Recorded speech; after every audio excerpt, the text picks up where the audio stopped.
Paz e graça, irmãos. Vamos começar a nossa aula, de apologética.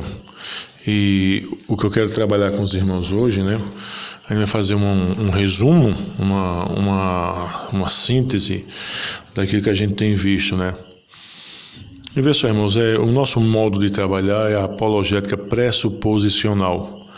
Eu vou repetir isso novamente para os irmãos. Entendeu? Por quê? Porque observa, quando a gente trabalha com pressuposição, a gente parte de um ponto de partida, certo? Então esse ponto de partida é o quê? Por exemplo, a nossa pressuposição, Deus existe. Então a gente vai desenvolver um raciocínio em cima disso e as evidências, elas entram para fundamentar, legitimar essa nossa pressuposição. Certo? Isso é fundamental, a importância que você compreenda. Por exemplo, quando você vai falar com uma pessoa, que essa pessoa não crê em Deus, e você está na pressuposição de que há um Deus, observa que aí já vai ter uma complicação no diálogo. Por quê? Porque ela parte de um pressuposto equivocado. E todo pressuposto, quando ela parte de forma equivocada, toda análise, todo desenrolar, todos os argumentos vai ser para ratificar, entendeu? O pressuposto dela, certo? Vai ser para ratificar, não retificar, vai ser para ratificar, corroborar o pressuposto dela. Certo? Então, é necessário que os irmãos percebam isso. Vou começar um debate apologético. Eu preciso, primeiramente, identificar qual é o pressuposto dessa pessoa. Eu vou falar para os irmãos aqui de um diálogo, entendeu? Fictício, que há entre um evolucionista, certo? Ateísta evolucionista, e alguém que não é. Tá bom? Só para os irmãos terem uma ideia de como é que funciona a coisa. O nome do evolucionista vai ser Alain e o nome da pessoa que não é evolucionista vai ser Paulo, tá bom? Então vamos lá, Alain. Eu sou um ateísta e evolucionista. Prove para mim que há um Deus. Aí Paulo, eu não creio que possa fazer isso a partir das suas pressuposições. Por que Paulo tem essa atitude quando ele sabe que Alain ele é um ateísta evolucionista? E o Paulo diz para Alain, eu não creio que possa fazer isso a partir das suas pressuposições. Por quê? Porque, observa, a pressuposição é de onde ele vai partir. Então, só há possibilidade de diálogo se ele se der o direito de raciocinar em cima de outras pressuposições.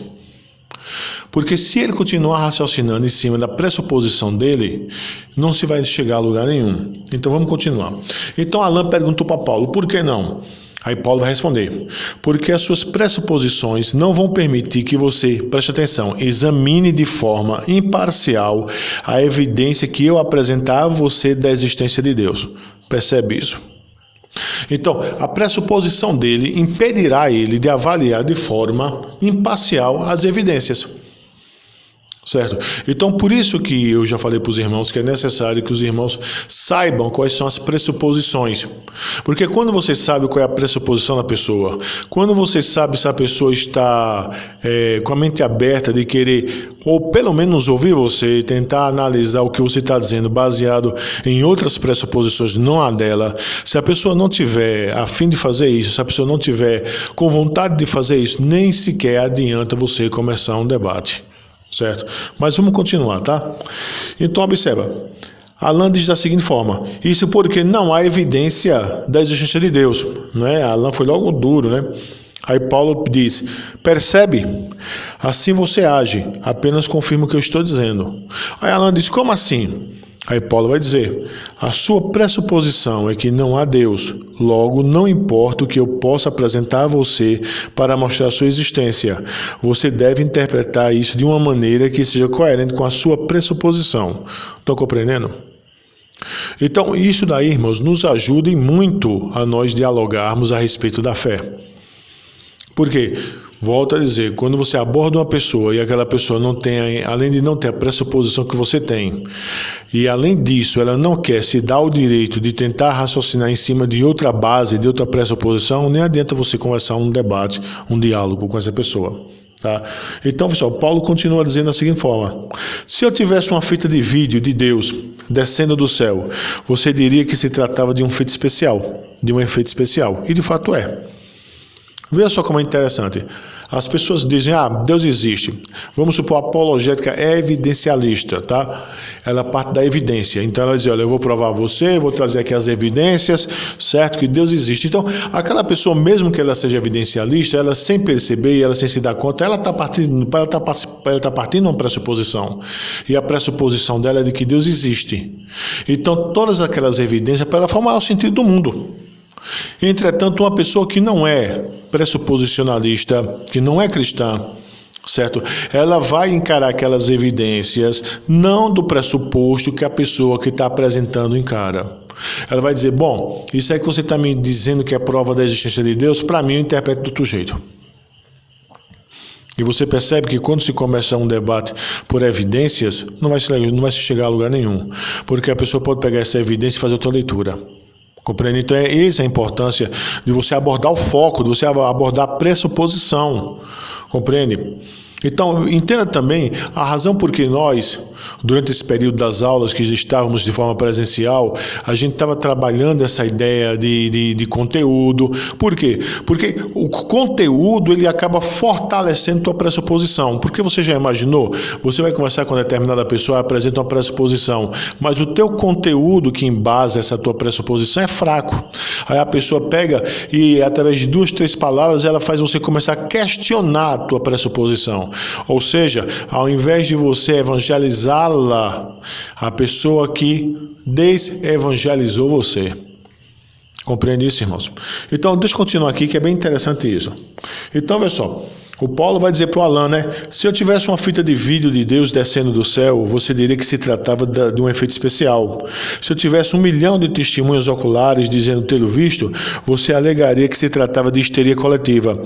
Se eu tivesse as profecias do Antigo Testamento cumpridas no Novo Testamento, você diria que foram forjadas, datadas incorretamente, ou que não se trata realmente de profecia. Então, eu não posso provar qualquer coisa a você, uma vez que a sua pressuposição não vai permitir isso, ela é limitada, certo? Estou compreendendo isso? Aí o Alan diz, não, ela não é limitada. Aí o Paulo diz, sim. A sua pressuposição não permite que, da evidência, você possa inevitavelmente determinar a existência de Deus, demonstrando que havia provas factuais de sua existência. Não percebe? Se eu tivesse uma prova inequívoca, a sua pressuposição forçaria você a interpretar os fatos de forma coerente com a sua pressuposição, e assim você não seria capaz de ver a prova. Então, o viés é esse que eu quero que vocês compreendam. Quer dizer, a problemática de uma pressuposição equivocada reside nisso. Porque se a pessoa apresenta uma pressuposição equivocada, por mais que você apresente provas extremamente contundentes, daquelas provas que se diz, contra isso não há fatos, contra isso não se pode argumentar que não é assim, mas pelo fato da pessoa ter pressuposição errada, ela vai chegar para você e vai dizer, a leitura que eu faço dessas duas evidências é outra. E a problemática é essa, pressuposição, certo? Então, pessoal, continuando o diálogo aqui. Aí o Paulo vai dizer, sim, a sua pressuposição é limitada. A sua pressuposição não permite que da evidência você possa inevitavelmente determinar a existência de Deus, demonstrando que havia provas factuais de sua existência. Não percebe? Se eu tivesse uma prova inequívoca, a sua pressuposição forçaria você a interpretar os fatos de forma coerente com a sua pressuposição, e assim você não seria capaz de ver a prova. Aí o Alan diz, entendo a sua colocação, mas estou aberto para ser persuadido se você puder fazê-lo. Então observa, isso é interessante, porque a partir do momento que a pessoa tem essa abertura, você agora vai obrigá-la a ela agora ter uma linha de raciocínio em cima de outra pressuposição, que não é a dela. Certo? Aí sim é que vai entrar todo o peso de provas evidenciais. Porque você agora confrontou ela, você agora falou que a pressuposição que ela tem impede dela ter uma nova linha de raciocínio. E essa pessoa demonstrando abertura, você agora pode dizer, beleza, então pensa a partir de.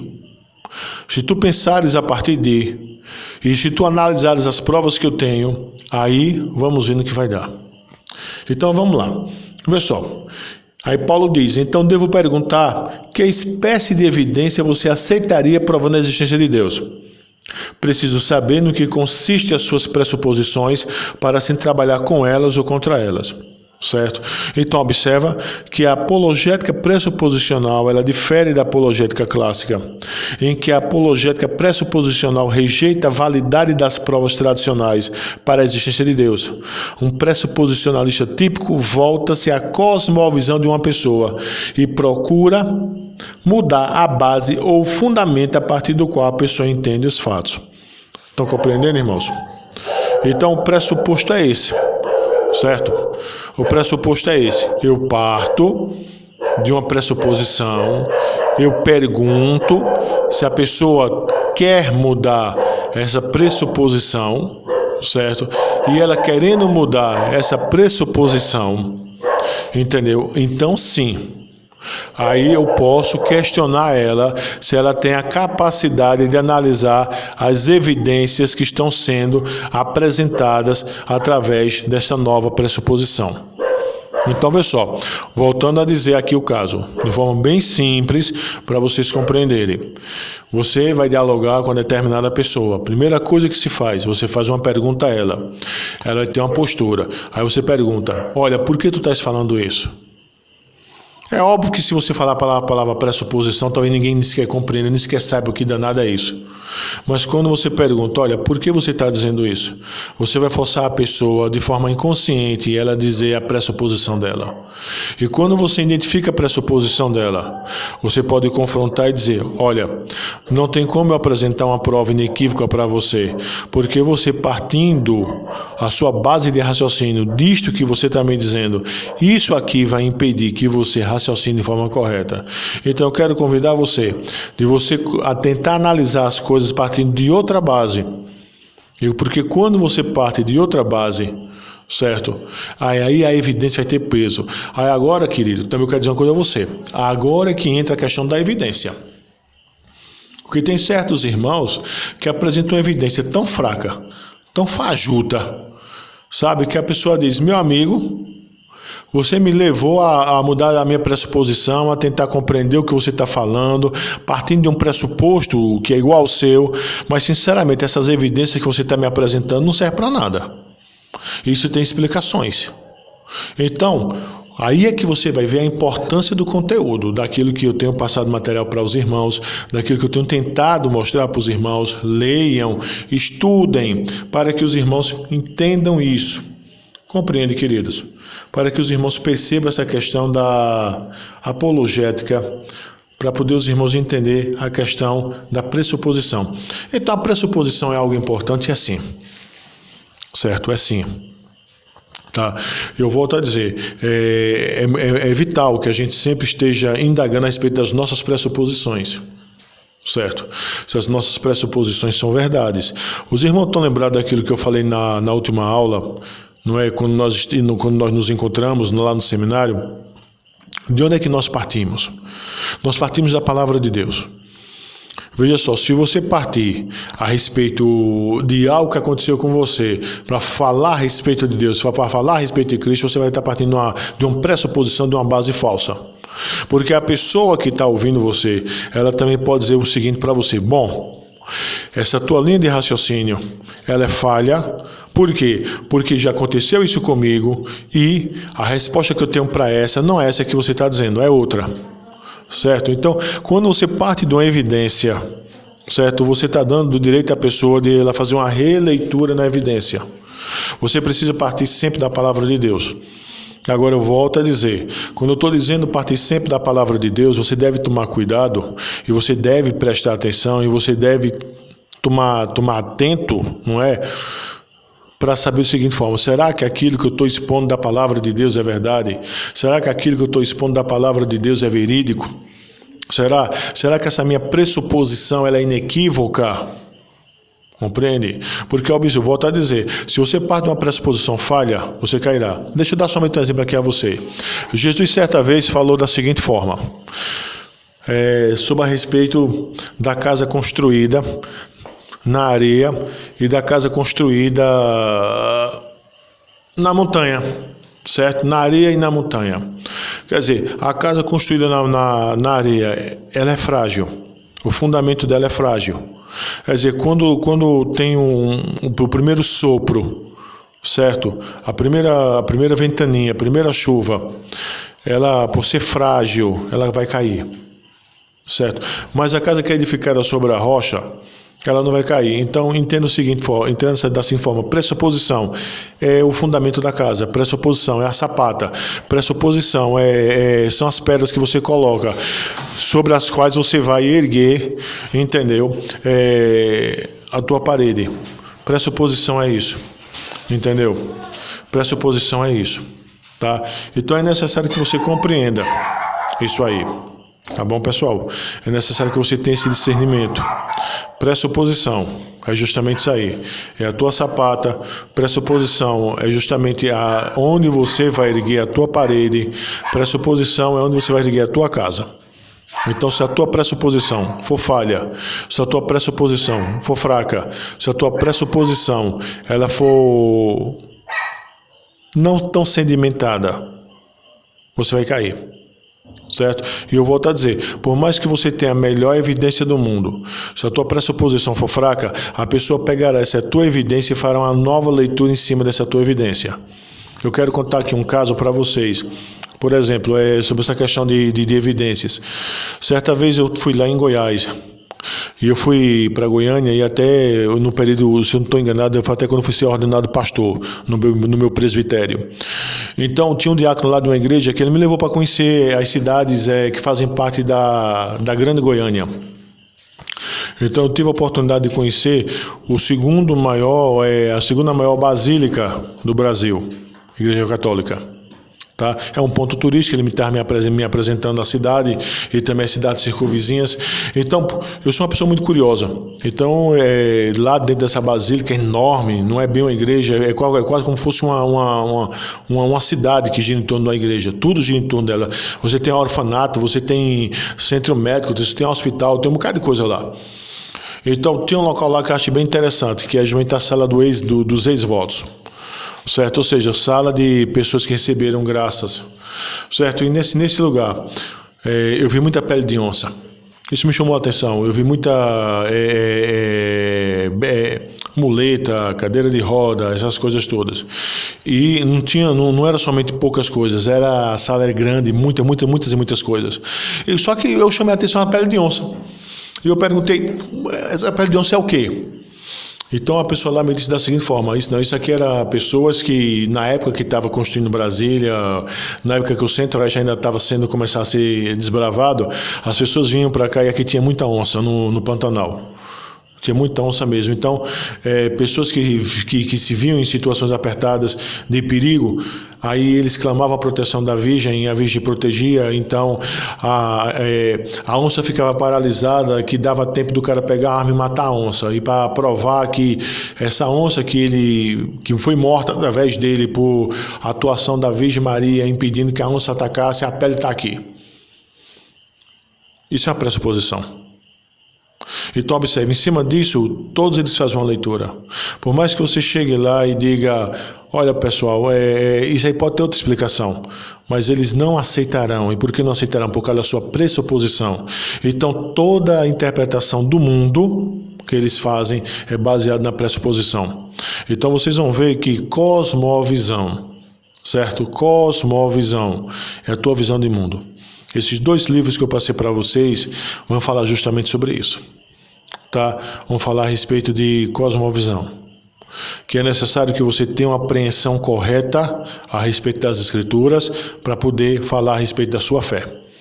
Certo? E a evidência, ela servirá quando a sua pressuposição estiver correta. Mas se a sua pressuposição não estiver correta, ela não servirá para você. Por exemplo, aquelas pessoas ali, certo? Por causa daquilo, a idolatria delas é aumentada. Por quê? Porque elas têm uma pressuposição e elas têm evidência. Certo? A dificuldade de evangelizar pessoas desse tipo é isso. Porque não adianta você atacar a evidência. Ela diz: amigo, eu vivi. Eu passei por isso. Então, o que você está dizendo para mim não serve de nada. Você tem que questionar a pressuposição. Você tem que desafiar ela a raciocinar fora da sua pressuposição. Porque quando ela faz isso, ela raciocina fora da sua pressuposição, ela vai olhar para aquelas evidências e vai ver a possibilidade daquelas evidências não serem tão evidencialistas, tão base, como é quando ela parte da sua pressuposição. Tá?